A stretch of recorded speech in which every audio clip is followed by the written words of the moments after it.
Shalom, kita jumpa lagi. Santa Tresia bertanya kepada Roh Kudus, bagaimana jiwa manusia itu yang sesungguhnya? Dan Roh Kudus menunjukkan jiwa manusia itu seperti sebuah puri atau istana yang sangat besar. Dan istana itu mempunyai 7 ruangan melingkar. Di ruangan yang ketujuh, Yesus atau Allah Roh Kudus itu hadir. Sungguh-sungguh Allah hadir di dalam jiwa setiap manusia.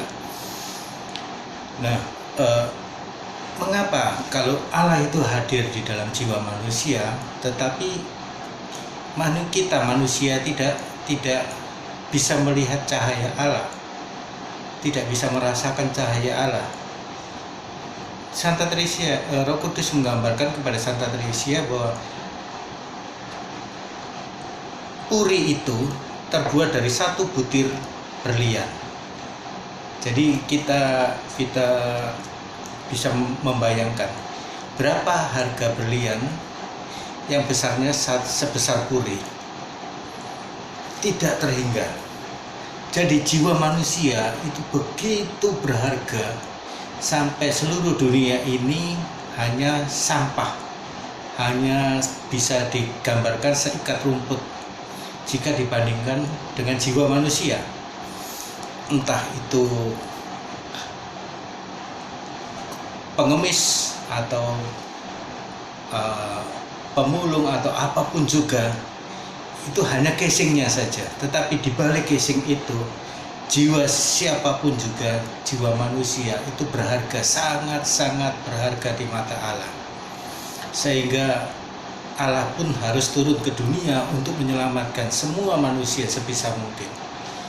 Hanya sayangnya bahwa manusia itu menolak.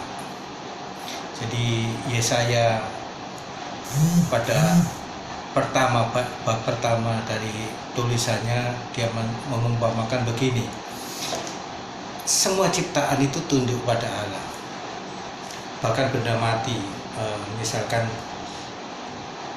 planet, matahari, bumi, bulan, semua berputar dari porosnya. Jutaan tahun dia tetap setia, tetap berputar pada porosnya, dan dia tetap setia melaksanakan apa yang diperintahkan Tuhan. Hewan, misalkan hewan dan tumbuhan itu juga mengenal siapa yang memberi dia hidup. Jadi hewan peliharaan kita itu tahu bagaimana caranya dia berterima kasih kepada tuannya. Siapa yang memberi dia makan, siapa yang memberi dia kasih sayang, siapa yang memberi dia kehidupan, maka dia akan setia pada tuannya. Tetapi manusia tidak bisa. Manusia itu matanya seperti tertutup batu, buta, betul-betul buta. Dia tidak tahu bagaimana berterima kasih. Sehingga digambarkan bahwa jiwa itu seharusnya terbuat dari berlian, maka cahaya Allah itu akan berkilau di dalam dirinya. Tetapi dia tidak bisa melihat cahaya Allah yang ada di dalam jiwa. Kenapa? Karena dia tidak berada di dalam jiwanya, dia ada di luar jiwa, artinya di luar rumah. Nah, bagaimana keadaan orang-orang yang hidupnya menolak Tuhan? Ini ada satu cerita lucu di Injil, yaitu tentang Gerasa, orang yang kerasukan setan di Gerasa. Lalu mendaratlah Yesus dan murid-muridnya di tanah orang Gerasa yang terletak di seberang Galilea. Setelah Yesus naik ke darat, datanglah seorang laki-laki dari kota itu menemui dia. Ia dirasuki setan, dan sudah lama ia tidak berpakaian. Ia tidak tinggal di dalam rumah, tetapi di dalam perkuburan. Jadi pakaian itu lambang martabat. Pada saat kita menolak Tuhan, kita hidup menurut keinginan kehendak bebas kita, maka dikatakan bahwa kita tidak berpakaian, kita telanjang. Martabat kita sebagai anak Allah itu ditanggalkan. Kita bukan lagi menunjukkan martabat kita sebagai anak Allah, Nah, orang-orang Katolik mengatakan bahwa kita berpakaian Kristus. Jadi semua kelakuan kita itu harus menunjukkan kealahan Kristus. Bagaimana kealahan Kristus itu? Rendah hati, sederhana, mencintai siapapun juga, semua makhluk, semua manusia. Karena Tuhan itu sungguh-sungguh hadir di dalam semua manusia, semua makhluk di dunia, termasuk juga hewan. Dan mengampuni. Dari kemampuan untuk mencintai akan muncul kemampuan untuk mengampuni. Nah, ketika kita menolak Tuhan, maka kita kehilangan semua kemampuan ini. Kita tidak bisa mencintai, kita tidak bisa mengampuni. Itu berat sekali. Maka apa yang ada, mata ganti mata, gigi ganti gigi, itulah pembalasan dendam. Itu sifat manusiawi, tapi bukan sifat yang ilahi. Nah, dikatakan juga ia tidak tinggal di rumah, artinya ia tidak berada di dalam jiwanya, dia ada di luar jiwa. Rumah itu adalah jiwa kita, dan ia tinggal di pekuburan, di tempat di mana orang-orang mati itu berada. Oke. Ketika melihat itu, ia berteriak lalu tersungkur di hadapannya dan berkata dengan suara keras, "Apa urusanmu dengan aku, hei Yesus, Anak Allah yang Maha Tinggi? Aku mohon kepadamu supaya kamu jangan menyiksa aku." Lihatlah bahwa semua setan-setan itu mengenali siapa Tuhan, siapa Yesus, dan dia mengatakan Anak Allah yang Maha Tinggi. Mereka setan-setan itu tahu Yesus itu sesungguhnya adalah Allah. Lalu ia berkata juga, sebab Yesus supaya ia memerintahkan roh-roh jahat keluar dari orang itu. Nah, Yesus bertanya, "Namamu siapa?" "Nama aku Legion." Karena setan yang ada di dalam aku itu banyak sekali. Maka ketika Yesus bertanya kepada kita, "Hei, namamu siapa?" Kita jawab apa? Kita itu adalah orang gila dari Gerasa itu. Maka kalau Yesus bertanya kepada kita, "Namamu siapa?" "Namaku adalah Legion." Karena keinginanku di otakku itu banyak sekali, nafsuku itu banyak sekali, besar sekali, dan aku selalu merasa tidak pernah cukup. Sekalipun berapapun kekayaan yang aku miliki, aku merasa tidak pernah cukup, selalu haus dan tidak pernah terpuaskan. Lalu setan-setan itu memohon kepadanya supaya ia memerintahkan masuk ke jurang maut. Nah, ada satu lagi di Matius atau di Markus, cerita bahwa orang-orang berusaha untuk merantai orang gila ini dengan rantai yang besar, tapi semua rantai itu diputuskan. Jadi kalau kita sudah mempunyai keinginan jahat, maka nasihat apapun juga yang diberikan orang lain kepada kita tidak akan pernah kita dengarkan. Saya pernah bertanya kepada orang-orang yang di penjara karena narkoba, pada saat kamu punya keinginan untuk berjualan narkoba, lalu orang tuamu tahu, kakak, saudara-saudaramu tahu, kemudian menasihati kamu, apakah ada yang bisa merubah niatmu untuk tidak berjualan narkoba? Dia mengatakan tidak bisa. Jadi seperti orang gila dari Gerasa ini, begitu dia punya keinginan yang besar, digambarkan sebagai dikuasai oleh setan-setan, maka semua rantai itu dia putuskan. Rantai untuk mengekang dia supaya dia tidak melakukan pekerjaan jahat, tetapi itu semua dia putuskan. Semua nasihat-nasihat dari siapapun juga tidak ada yang berguna bagi dia. Dia acuhkan. Padahal kalau dia bisa mendengarkan itu, maka dia selamat. Nah, di sana ada sejumlah besar babi. Lalu Tuhan memerintahkan roh-roh itu keluar dari pemuda di Gerasa kemudian masuk ke babi. Babi itu simbol dari semua yang haram, dan orang-orang pemilik babi itu marah sekali. Jadi di sini kita tahu itulah dunia, bahwa manusia sebetulnya di hadapan orang-orang yang tidak mengenal Allah, maka babi itu jauh lebih berharga daripada manusia. Maka pada cerita anak yang hilang dikatakan pada saat si bungsu itu lapar, dia harus bekerja di kandang babi. Jadi dia bekerja pekerjaan yang bertentangan dengan hukum cinta kasih, itu digambarkan sebagai bekerja di kandang babi. Kemudian hasilnya adalah apa? Ampas yang menjadi makanan babi. Dia lapar, dia minta ampas itu, tetapi tidak ada yang memberi. Ingat, manusia lebih rendah daripada babi, diperlakukan lebih rendah daripada babi. Nah, pada ampas yang menjadi makanan babi itu simbol dari pekerjaan yang bertentangan dengan hukum cinta kasih. Maka uang itu tidak halal. Tetapi pada saat ada yang lapar, ada yang membutuhkan, dia minta, tidak ada yang mau memberi. Oke, kita lanjutkan. Kemudian roh-roh jahat itu masuk ke dalam babi, dan ke babi itu terjun ke jurang. Dan penjaga itu marah, lalu dia datang kepada Yesus untuk mengusir Yesus dari kampung itu. Jadi Yesus ingin menyelamatkan, tetapi justru yang ada adalah penolakan. Persis seperti gambaran Yesaya yang mengatakan bahwa manusia itu makhluk yang sangat tidak tahu berterima kasih. Dia dicintai oleh Allah begitu besar cintanya, tetapi manusia itu matanya tertutup oleh batu. Hatinya betul-betul sudah jadi batu.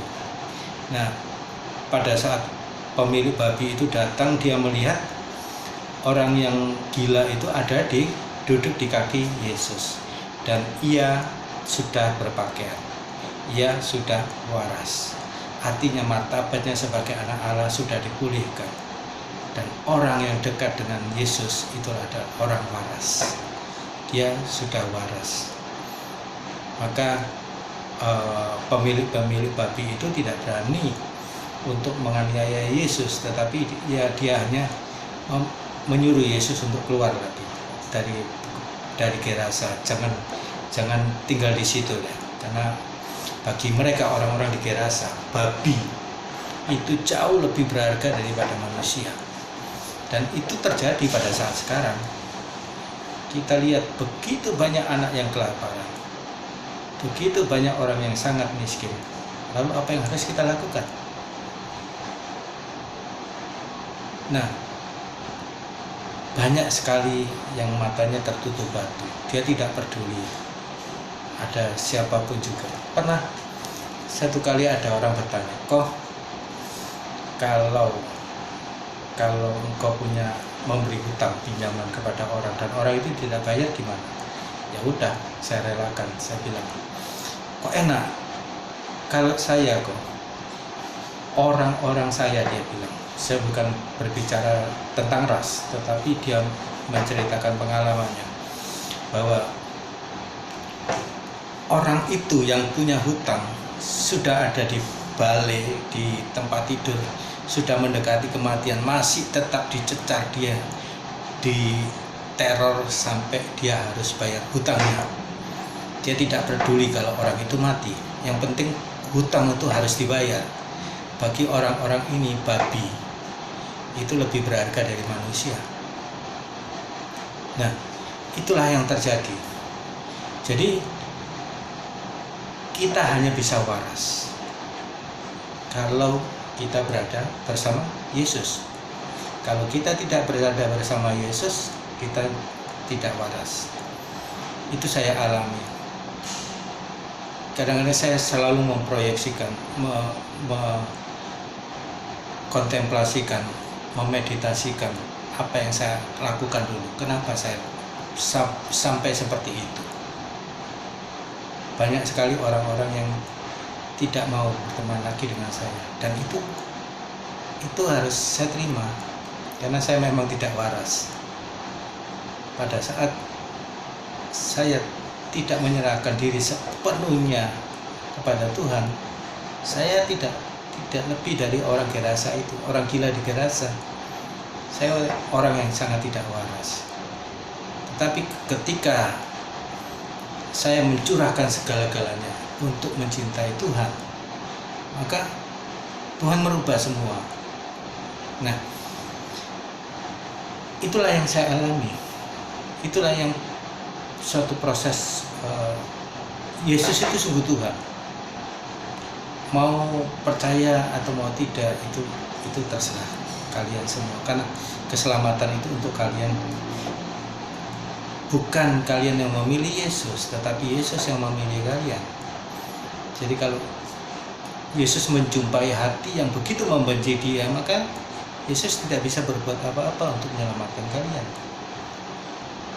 Ya, apakah Tuhan itu ada? Ada. Pada saat kecil saya di panti asuhan, saya seringkali kalau libur itu jalan-jalan di rel, kemudian ada orang teriak, awas kereta, dan saya tidak punya kesempatan sama sekali untuk menghindar. Tiba-tiba ada orang semacam pengemis gitu, lalu memegang baju saya, kemudian dia tarik sekencang-kencangnya, dan kereta itu lewat hanya beberapa senti dari tubuh saya. Saya selamat. Waktu saya berlibur ke Teluk Popo, satu asrama berlibur ke Teluk Popo, saya main terlalu dekat dengan laut. Kemudian ombak itu datang. Blunder saya nangis sekali, luar biasa. Dia lari sekencang-kencangnya untuk menyelamatkan saya. Dia mau menarik saya, tapi terlambat. Ombak itu datang, kemudian saya ditarik masuk. Saya masih ingat berada di dalam laut, dan saya bilang, ini akhir dari hidup saya sampai di sini. Saya tidak bisa berbuat apa-apa, saya sudah ada di dalam laut. Tiba-tiba ada ombak yang besar sekali, dan punggung saya dihantam ombak. Kemudian saya terpelanting, saya berguling-guling di pantai.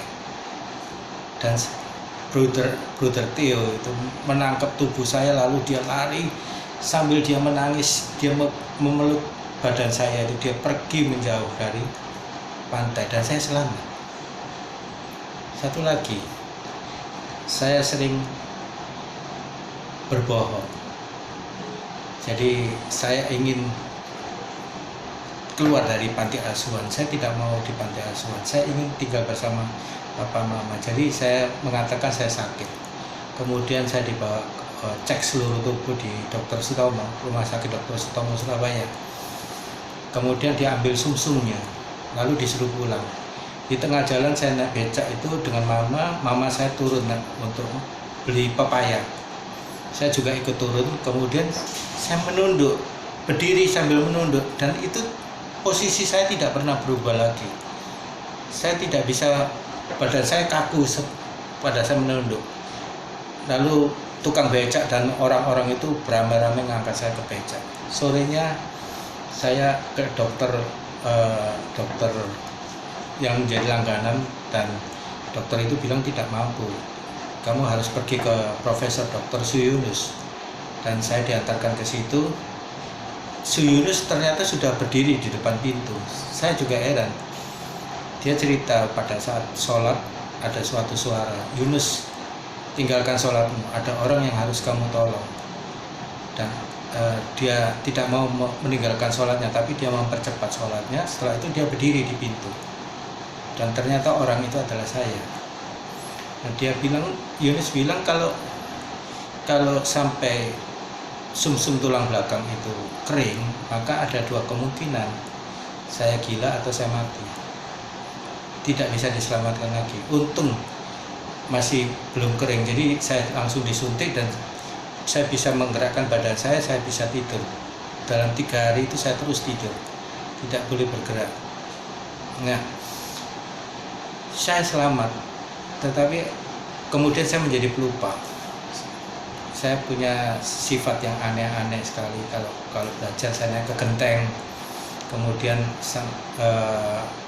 mau turun sebentar untuk minum atau ambil sesuatu, bukunya saya taruh di genteng, lalu lupa, lalu saya cari buku saya di mana ini, kok nggak ada. Pada saat saya belajar lagi di genteng, ternyata buku saya sudah hancur, kena matahari, kena hujan, kemudian kena matahari lagi, hancur. Nah, itu sampai sekarang, lupa sampai sekarang. Jadi saya pernah naruh HP, kemudian lupa di mana, 1 tahun kemudian baru HP itu ketemu. Nah, itulah saya. Jadi Tuhan itu ada, Tuhan sungguh ada. Pada saat saya di SMA kelas 1, papa saya kena tipes dan radang otak. Dokter bilang bahwa kemungkinannya hanya 1 minggu, umurnya dia hanya 1 minggu bisa bertahan. Kemudian saya pergi, setiap malam saya tidur menunggu papa saya di RKZ, rumah sakit RKZ. Kemudian pagi harinya saya pergi ke kapel, saya berdoa di depan Bunda Maria. Bunda Maria, kalau papaku sembuh, aku masuk seminari, aku mau jadi pastor. Dan kalau papaku mati, aku tidak peduli. Aku masuk neraka juga tidak peduli. Aku tidak akan pernah sama sekali menginjakkan kakiku di gereja. Dan apa yang terjadi? Sehari itu juga papa saya sembuh. Dan kemudian papa saya dinamakan Lazarus. Nah, Tuhan itu ada. Entah kalian mau percaya atau tidak, Yesus itu adalah Tuhan. Dan Tuhan itu ada, hadir terus sampai sekarang. Dan sebagai seorang Katolik, hidup orang Katolik itu adalah hidup perjalanan bersama dengan Tuhan. Bukan ritualnya, tetapi kita berjalan bersama-sama dengan Tuhan sampai kita menjadi serupa dengan Dia. Maka inilah kesempatan kalian. Selama kalian hidup di dunia ini, terimalah Yesus sebagai Tuhan, agar kamu bisa diselamatkan dan kamu menjadi serupa dengan Dia. Terima kasih.